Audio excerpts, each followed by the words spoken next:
لو عايز اعمل كيرف بقى بيها مش هدوس كليك شمال واسكت، لا ادوس كليك شمال وانا ودايس اروح ساحب بالماوس. يعني ان دوست كده وسحبت اتجاه الشمال هيعمل لي كيرف يمين، لو سحبت العكس الكيرف هيتعكس العكس، يعني الناحيه اللي هتسحب عليها الكيرف بيبقى عكس. مثلا انا اخلي الكيرف كده، لو بدأت اعمل نقط تانية على كده هيبقى عامل كيرف العكس، لان هو الكيرف بيمشي كده، بعد كده النقطة اللي انت حطيتها الكيرف النقطة اللي بعديها بتمشي عكسها، يعني الكيرفين بيبقوا عكس بعض. لو عايز تلغي دي النقطة اللي ما تعملكش كيرف بعد كده وتمشي بنقط على طول، بنقط عادية ترجع للوضع الطبيعي اللي كنت ماشي بيه الاول، اللي هو الوضع الطبيعي بتاع الاداء، هروح اقف على النقطة اللي في النص دي وادوس على زرار الالت وادوس كليك شمال لغالي نص الكيرف اللي فوق، بعد كده اروح ماشي بقيت عاديه خالص. لو عايز ترجع برضو الكنترول زد مش هتقول لك لا، ارجع لورا وغير براحتك فيها. النقطه اللي ظهرت دي بره لو انت حابب تعمل منها وحده تاني او كيرف تاني بره، او جنب نلغي النقطه اللي في النص عشان ما يعملناش كيرف تاني، لو انت حابب بتحرك الكيرف منها نص الكيرف براحتك، بس تبقى دايس على زرار الت وواقف على الجزء ده، اول ما يتغير شكل الماوس بالشكل ده تبدا يتحرك، هيحرك لك في نص الكيرف اللي انت عامله ده. ولو عملته من الناحيه الثانيه ده هيحرك كيرف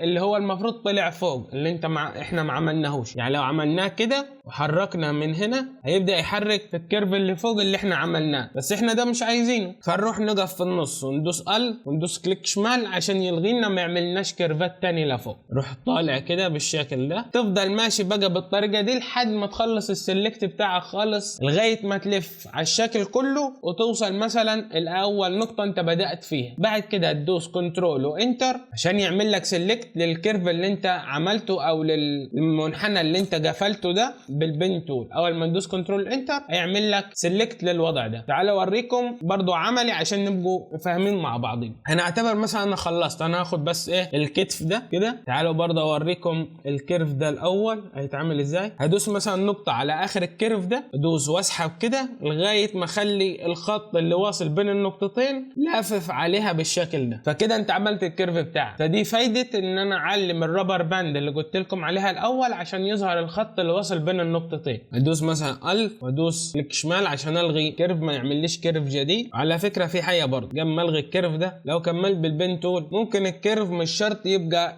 معمول العكس، ممكن يكمل لك الدايره اللي انت عاملها، يعني لو مشيت كده هيكمل لي الدايره. ممكن انا لو رحت براها هيبقى العكس، هيبقوا الكيرفين عكس بعض يا اما يكملوا بعض يعملوا دايره. هلغي انا الكيرف ده وانزل بس لتحت كده. مثلا انا خلصت كده الشكل اللي انا عايزه ووصلت لاول نقطه انا بدات منها، هدوس كنترول انتر يروح عامل لي يحول لي بقى النقط او البوينت اللي انا عملتها بالبن تول دي السلكت، عشان مثلا انا اعمل منه كنترول جي النسخه وحديها او اغير لونه. شوف بقى انت السلكت عايز تعمل بيه ايه بعد ما عملته.